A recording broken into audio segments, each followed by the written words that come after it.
Salam idi dostum. Joran. Senin bu ýagdaýlaryň niçik? Özüňi näle duýarsan?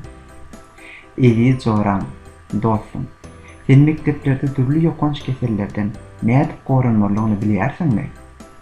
Gelin bilelikde bu soraga jogap tapalyň. Idi Joran. Dostum. Senin ilkinji bilmeli badyň sınıftaşlaryň bilen 1 kilometr aralyk saklamakdyr. Bundan başga sen hökmani ýagdaýda ağız burun örtüklerini dogry we dogry derejede takynmalysan. Edi dostum, Joran.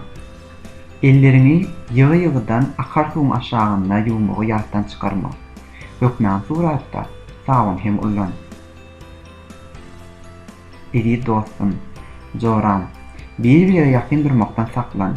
Dostum bilen ýa-da joralan bilen elleşip salamlaşma. Sen bu maslahatlary diňe mekdepde berjä etmän, eýsem öýde, ulak serişdelerine we köpçülük ýerlerine hem berjä etmelisin. Ýöne esasy zady ýatdan çykarma.